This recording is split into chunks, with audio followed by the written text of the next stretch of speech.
Pues excelente, veamos a Alex PH el día de hoy. Alex HP. ¿Cuáles son algunos de los incidentes marinos más aterradores que han ocurrido? Bien, hoy vamos a explorar 3 casos de estos. No lo vi, güey. Ay. Ah, no es uno. El One. 25 de abril del 2003 en el Mar Amarillo, es decir, esta zona entre Corea del Norte y China, un barco Ah, pesquero mira. chino se encontraba navegando cuando la tripulación logra ver este objeto raro a la distancia, flotando sobre el mar. Poco a poco se acercan a este objeto, y mientras lo hacen el objeto toma esta forma como de manguera que apenas si sale del agua. Finalmente el barco se encuentra a unos pocos metros de este objeto, y aquí es cuando la tripulación se da cuenta de que esto no es una manguera o un objeto común del mar, sino más bien un tubo metálico gigante que venía desde más abajo. La tripulación aún no entiende bien qué es esta cosa, pero unos cuantos minutos después, Submarino. cuando por fin están a un par de metros de este tubo, se dan cuenta de que en realidad es el periscopio de un submarino, es decir, este instrumento que usan estos navíos para observar la superficie sin tener que salir del agua. Bien, pues la tripulación entiende que debajo de ellos se encuentra este submarino, pero hay algo raro. Lo que todos notan es que el periscopio no se mueve, no rota para observarlos, o tampoco se sumerge en el agua, mucho menos se dirige hacia otra dirección. En otras palabras, la No. tripulación se da cuenta de que el submarino se encuentra estático. Bien, pues el barco pesquero se mantiene observando si el submarino se mueve o sucede algo, pero al pasar demasiado tiempo sin que la posición del periscopio cambie, deciden que lo mejor es contactar a la marina, así que les reportan lo que está pasando. Un par de horas después, 2 barcos de la Marina China llegan a la ubicación. Al llegar hacen todo tipo de maniobras e intentan contactarse con el submarino, pero nadie responde, y nuevamente el buque no se movía. Digamos que era una situación delicada porque no podían confirmar la nacionalidad del navío, por lo tanto si este Ah, sí. resultaba ser un submarino coreano y la Marina China interfería con él, entonces podrían meterse en graves problemas. Lo que decide hacer la Marina China es que su mejor opción es mandar a un buzo para que se sumerja Yo y digo que confirme la veamos identidad porno, de este ¿no? navío. Así que unos minutos después esto es lo que hacen. Y lo matan. Afortunadamente el Ah, la submarino ven. resulta ser chino, por lo tanto estos barcos Ah, podían intervenir y así averiguar qué es lo que estaba pasando. bueno. Porno Nuevamente 3. intentaron contactar por la radio a la tripulación, pero nadie les contesta. La Marina entonces decide esperar en el sitio varias horas más, y el 26 de abril, es decir, al día siguiente, comenzaron las maniobras para abordarlo. Como podemos imaginar, era muy complicado porque debían hacer que el navío ascendiera a la superficie, para así poder abrir la escotilla. Así que después de horas haciendo todo tipo de maniobras y tratando de entender qué pasa, finalmente lo Le logran. tienen miedo al Solo que hay un van. detalle. En cuanto los Sí, le soldados tengo miedo al ingresan van. al submarino se dan cuenta de que todo estaba en total oscuridad. Y eso no es todo. Varios minutos después descubren algo aterrador. De Ah, hecho, el solo. mismo gobierno chino tuvo que mantener en secreto esto por mucho tiempo. Al día de hoy no se sabe si lo que dijeron acerca de este submarino es verdad, y nadie lo ha podido confirmar al 100%. La teoría de lo que ocurrió aquí es... Bueno, antes de decirte qué pasó y para que tengamos O más de tu contexto de la puta historia madre. debemos regresar unos días atrás. 11 días antes, es decir, el 15 de abril, este gran navío conocido como el Submarino 361 había salido hacia el Mar Amarillo. Aquí realizaría una serie de ejercicios básicos de entrenamiento. Ahora, en este periodo del Y ahí 2003, vemos China porno, lanzaba no este tipo de mames. ejercicios con Vemos demasiada frecuencia película. para más tarde mandar barcos y Pero submarinos a porno zonas en no. las fronteras donde el ejército de Estados Unidos estaba interfiriendo. Bien, pues el Submarino 361 sería uno de estos navíos, así que se encontraba en un entrenamiento que no tenía nada fuera del ordinario. En él se encontraba una tripulación de 70 En soldados, Nick. 14 de estos eran reclutas los cuales viajaban aquí por primera vez. No, Habían películas pasado unos porno cuantos no. días, la tripulación hacía sus tareas y ejercicios del diario, llevaban ya unos días bajo el agua, no había nada fuera de lo normal. De hecho, la única misión del submarino 361 era patrullar por el mar amarillo sin ser detectados, pero aquí fue cuando ocurrió algo inusual. Horas después de este suceso, las comunicaciones con el navío se cortaron. El gobierno chino no sabía qué había pasado con la tripulación, era como si hubieran desaparecido de la nada. Así que por los siguientes días y sin decir nada acerca de esto, el gobierno mandó equipos de rescate, pero no podían hallarlo. Y esto nos lleva al 25 de abril cuando el bote pesquero lo encuentra por casualidad y lo reporta. Bien, pues regresamos entonces al momento donde los soldados chinos ingresan al submarino. Se dan cuenta de que en el interior todo está en total oscuridad. No hay ningún ruido. Se siente un ambiente de paz. Pero a medida que los soldados exploran con sus linternas comienzan a encontrar cuerpos de los tripulantes en todo el lugar. Lo raro de esto es que el submarino lucía en perfectas condiciones. No había ningún rastro de ataque o algo similar. De hecho, algo más raro que los rescatistas fueron notando es que cada uno de los 70 tripulantes a bordo del submarino se encontraba en sus puestos de trabajo, lo que quiere decir que murieron de un momento a otro sin darse cuenta, como si algo los hubiera desconectado del mundo y no supieran que estaban en peligro. La investigación tomó varias semanas. El gobierno chino no quería revelar nada por miedo a las represalias. Incluso un par de meses después, 2 oficiales de muy alto rango fueron despedidos a causa de este suceso, y 6 más fueron degradados por controles y mando inadecuado. Bien, pues como dije, al día de hoy no hay una explicación que sea 100% aceptada, y el gobierno chino no quiso decir más, pero la teoría principal acerca de este caso dice lo siguiente. El submarino 361 era un navío diésel eléctrico, es decir que en la superficie el motor diésel se utiliza para alimentar y dar energía a las funciones del navío. Un ejemplo de esto son unas baterías que ayudan con el sistema de propulsión y que dan electricidad al interior para poder operar. Ahora, no sé mucho de submarinos, pero al parecer este sistema funciona cuando los submarinos ascienden a la superficie. Aquí comienzan a aspirar aire mediante un tubo que les permite mantenerse ocultos bajo el agua. Si el agua sube demasiado o el submarino se sumerge, entonces hay esta válvula que cierra el snorkel, esto para evitar que entre el agua. Al mismo tiempo el motor diésel se apaga y la energía se desvía a las baterías. Bueno, pues no se sabe en qué momento exacto sucedió, pero la teoría dice que en algún punto el submarino salió a la superficie y la válvula no se abrió. No, es que sí estaban, pero estaban muertos. El motor no debió haber estado funcionando, pero al estar encendido y sin ningún tipo de ventilación, el motor rápidamente consumió todo el oxígeno, creando así una especie de succión en el interior. La parte más aterradora de esto es que no debió tomar más de 2 minutos, por lo que la tripulación no pudo reaccionar a tiempo o ver que hubiera una falla. Simplemente comenzaron a marearse, y después fueron sofocados sin que tuvieran oportunidad de escapar. Mames, ¿se asfixiaron? ¿Se sofocaron?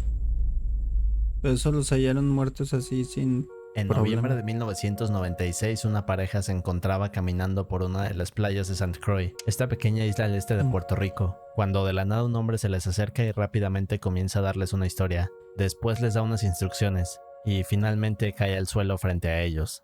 Ahora, la pareja se preguntaba qué estaba pasando, pero rápidamente actuaron, y al día siguiente, cuando este hombre despertó, comenzó a explicarle a los doctores lo que había ocurrido con él. Un día antes de esto, 3 buzos se encontraban realizando una serie de estudios sobre la vida de Kane Bay Wall. Los nombres de estos buzos eran Brett, Robbie y Rod. Ahora, para que tengamos más contexto, Kane Bay Wall es este lugar famoso por una característica. Esta característica es que la profundidad pasa de los 12 metros a los casi 4000 en cuestión de segundos. Para tener una idea de esto, solo debes de imaginar que te encuentras buceando a unos cuantos metros de profundidad y de la nada llegas a una zona donde ves lo que parece ser un borde, pero pasando este borde ves una división y al otro lado hay un abismo. Bien, pues esto es Kane Bay Wall, una caída en vertical considerada una de las más profundas en el planeta y donde podrían caber varias de las montañas más grandes del mundo. Estos 3 buzos se encontraban haciendo su investigación en esta zona. Habían colocado varias trampas semanas antes. Este día estaban recolectando algunas muestras y tomando medidas de algunos de los peces en la zona. Tanto Brett como Robbie y Rod eran sumamente experimentados. No era la primera vez que hacían esto, sino que habían realizado cientos de inmersiones. Las trampas las habían colocado a una profundidad de 67 metros. Como podemos darnos cuenta, el trabajo era bastante simple. Para hacerlo, Brett y Robbie juntarían las muestras mientras que Rod estaría monitoreándolos desde unos metros más arriba. Solo que en medio de la oscuridad, Rod notó que algo se movía. Así que al comenzar a apuntar sus linternas, los 3 buzos notaron que alrededor de ellos habían 2 tiburones blancos. Estos medían aproximadamente 4 metros de longitud. Ahora, al ser buzos tan experimentados y haber nadado en muchos tipos de aguas, los 3 sabían que esto era completamente normal. Es decir, no tenían miedo de estar a unos metros de distancia de estos animales. De hecho, se detuvieron por un par de minutos y les tomaron unas fotos para guardarlas de recuerdo. Habían pasado casi una hora en este trabajo, pero estaban a punto de finalizar. Los 3 buzos se preparaban para regresar a la superficie. Robbie sería el primero en ascender, después Brett y finalmente Rod. Solo que mientras Robbie subía su lectura de aire comenzó a revelar que estaba en un nivel bajo. Esto porque había estado respirando fuertemente durante el trabajo. Claro que esto no tenía nada de peligroso, únicamente debía subir lento y controlando la respiración. Incluso Brett le hizo un gesto para que se moviera un poco más arriba, pero mientras hacía esto notó que Robbie estaba señalando hacia abajo. Cuando Brett voltea la mirada se da cuenta de que quien está señalando es a Rod, quien ahora se encuentra cubierto por una nube de arena negra. De hecho era muy difícil verlo, ya que estaba envuelto en todo este material negro. Y no solo eso, sino que Brett notó que además de arena, Rod estaba cubierto de un líquido negro. No se preocupó tanto porque les faltaba poco para salir. Pensó que probablemente era una falla de alguna de las mangueras de los tanques, así que decide bajar un poco y ayudar a su amigo. Unos cuantos segundos después, Brett se mete a esta nube de arena negra y se da cuenta de que en realidad no es ningún tipo de arena y tampoco hay una falla en la manguera. Lo que alcanza a ver es a Rod agitándose y puede ver que tiene una gran mordida en una de sus piernas. No. Pero casi al mismo momento en que se da cuenta de lo que está pasando, uno de los tiburones sale de la nada y comienza a atacarlos. No pueden hacer nada para defenderse. Los dos intentan golpearlo un poco para ahuyentarlo, pero de la nada llega un segundo tiburón. Este se acerca a los buzos y le da una segunda mordida en la pantorrilla de Rod. Rápidamente quedaron envueltos en sangre. Brett intenta agarrar la mano de su amigo, pero justo al momento en que lo hace, el primer tiburón se acerca, le da una tercera mordida a la pierna de Rod, y aquí comienza una especie de forcejeo. Brett intenta jalar a su amigo hacia la superficie, pero el tiburón los arrastra poco a poco hacia el abismo. En pocos segundos se perdieron en la oscuridad. Su única opción en este punto era luchar con todas sus fuerzas, pero al hacer todo este forcejeo y agitarse tanto, el oxígeno rápidamente se consumía. Mientras Brett luchaba para salvar a su amigo, alcanzó a ver que su indicador le decía estar a 99 metros de profundidad. Momentos después, el ataque de los tiburones se detuvo. Brett comenzó a arrastrar a su amigo para ponerse a salvo. No tenían mucho tiempo. Debían apurarse a ascender antes de que el oxígeno se terminara, pero fue aquí cuando Brett notó el estado de salud de su amigo y quedó horrorizado. Lo que podía ver era que la pierna de Rod estaba prácticamente arrancada de su cuerpo. Solo un pequeño pedazo de carne la mantenía unida al cuerpo. Además tenía grandes mordidas en el abdomen y en el pecho. Al ver esto, Brett entró en pánico total, así que toma la mano de Rod, comienza a nadar con todas sus fuerzas hacia arriba, su respiración comienza a aumentar, y cuando logra ascender unos cuantos metros, de la nada llegan ambos tiburones, agarran a Rod y nuevamente los arrastran hacia el abismo. Mientras sucedía esto, Brett se da cuenta de que ahora en su respirador está comenzando a entrar agua. Esto quería decir que le quedaban tan solo un par de minutos para salir. Aquí tiene que tomar una decisión muy difícil: soltar a su amigo y nadar por su vida, o continuar peleando para salvarlo. Pero realmente esto sería imposible. De hecho, hubo un momento en que los tiburones tomaron a Rod y lo jalaron violentamente hacia las profundidades. Obviamente Brett no puede hacer nada más. Decide que lo mejor es salvarse, pero ahora su indicador le dice que está a 122 metros de profundidad. En este punto comienza a nadar a toda velocidad y concentrándose en no agitar la respiración. Estaba en modo de supervivencia. Mientras nada, ve su indicador. Le dice que cada vez está más cerca de la superficie. En unos segundos comienza a ver una luz sobre él, pero al mismo tiempo sentía una sensación horrible de mareo, como si estuviera a punto de colapsar. Lo único que piensa es en nadar hacia la luz, pero al ascender un par de metros más su visión se nubla y poco a poco se queda dormido. En realidad Brett se encontraba a 10 metros de la superficie. Gracias a que en su dispositivo de flotación aún había algo de aire, este le hizo flotar a la superficie. Segundos después, Brett despierta en medio del mar. Comienza a respirar desesperado, y en cuanto recobra el sentido mira a su alrededor para buscar a Robbie, pero no logra verlo por ningún lado. Momentos atrás, cuando estaban siendo atacados por los tiburones, Robbie nadó con todo lo que pudo a la superficie. Aquí regresó hacia el bote y condujo a la costa para pedir ayuda, pero aún hay algo más. Mientras Brett buscaba a Robbie en medio del mar, comienza a sufrir de síndrome de descompresión. Es decir que por haber ascendido tan rápido comienzan a darle dolores de cabeza, mareos, visión nublada, fatiga excesiva y daños en el cerebro y al corazón. Brett sabe que puede morir si no hace nada, así que rápido nada a la orilla del mar.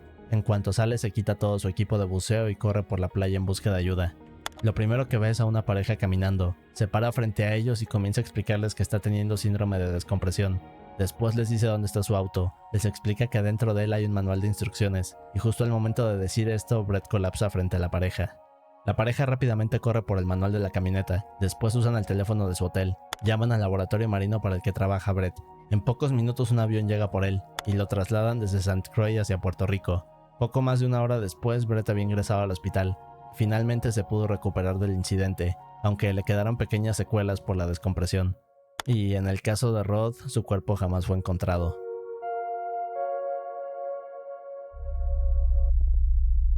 Qué feo, güey, pobres chavos.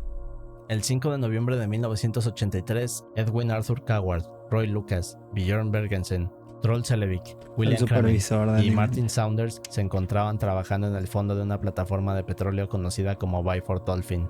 Al intentar regresar a la superficie, se meten a esta cápsula conocida como campana de descompresión. Ahora, una campana de descompresión es esta cápsula en la cual la presión puede ser controlada, dependiendo de la profundidad a la que los buzos se encuentren. En estas cápsulas los buzos pueden vivir por meses, y así se dedican a dar mantenimiento a zonas de mucha profundidad. Pero en el caso de la plataforma Byford, en lo profundo de la estructura se encontraba este contenedor, como una especie de casa pequeña, conocida como cámara de presurización. Esta cámara estaba compuesta de 3 zonas que funcionaban para dormir y comer, una más para escapar, y finalmente en la parte central había una puerta que se enganchaba con la campana.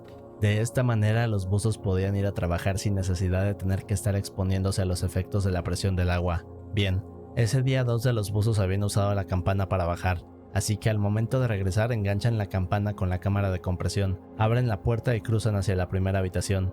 En la segunda se encontraban Coward y Lucas descansando, solo que había un pequeño problema que nadie había notado. La cápsula tenía un manual donde se describían 4 pasos muy simples e importantes que debían seguir. Los pasos decían así: 1. Cerrar la cubierta de la cámara de aire. 2. Aumentar gradualmente la presión de la cubierta para sellar la puerta. 3. Cerrar la puerta de la primera cámara que está abierta para acceder. 4. Despresurizar gradualmente el acceso a una atmósfera. 5. Abrir la cubierta de aire para separar la campana de la cámara presurizada. En el caso de estos buzos tuvieron un error al seguir el paso 3. No se sabe bien qué fue lo que pasó, pero se cree que debido a la fatiga extrema de los buzos y el sonido extremo del ambiente, Helavik olvidó cerrar la puerta que conectaba la cámara con la campana. Esto quiere decir que la presión en ambas zonas era diferente. Kramen y Saunders pensaron que la puerta estaba asegurada, así que desengancharon la cubierta, pero al haber diferentes tipos de presión esto causó una explosión por descompresión al interior de la cámara. Ahora, es difícil explicar todo este proceso, pero para que tengamos una mejor idea debemos entender que la sangre de los buzos estaba llena de nitrógeno. Al momento de la explosión la campana que no estaba asegurada a la cámara explotó con una fuerza brutal. Se dice que Kramen perdió la vida en menos de un segundo. Saunders quedó gravemente herido, pero eso no es lo peor. Al haber un gran cambio de presión, el nitrógeno en la sangre de 3 de ellos comenzó a expandirse. En otras palabras, su sangre comenzó a hervir de un segundo a otro, dejándolos sin vida en un instante. Los forenses que investigaron el accidente dicen que debido a todos estos cambios, las arterias en los cuerpos de los 3 buzos explotaron violentamente y la sangre rápidamente se convirtió en grasa. En algunos de los órganos se encontraron bolas de grasa, pero no es todo. Al haber sido un cambio tan violento, mucha de esta grasa salió disparada a través de sus cuerpos cubriendo la cámara por completo. Los cuerpos de estos 3 buzos estaban irreconocibles. Se habían convertido en bolas gigantes de grasa con algunos órganos saliendo. Se dice que no sintieron nada de esto. Pero en el caso de Helavik, se dice que el aire entró con tanta fuerza al momento de la explosión que su cuerpo fue expulsado por la cubierta, pero debido al cambio tan repentino de presión y la puerta que apenas medía 60 centímetros de diámetro, su cuerpo quedó atorado, mientras que sus órganos salieron disparados de un momento a otro. Al interior de la cámara encontraron su tráquea, una parte de su intestino y parte de su columna vertebral. Horas después descubrirían que otra gran parte de su intestino estaba atorado por encima de la cámara. Los forenses que dieron el reporte de esto dicen que muchos de los órganos estaban en perfecto estado, como si hubieran sido extraídos de manera muy limpia. El incidente de Byford Dolphin es considerado uno de los más brutales, y como dato curioso, los forenses que investigaron esto dijeron que no encontraron casi nada de sangre. Todo esto debido a los cambios tan repentinos que pasaron en menos de 2 segundos. No mames, todo se... Y si quieres ver... Todo hirvió ahí a la verga, toda la sangre hirvió. No mames. Qué fuerte, cabrón, qué fuerte.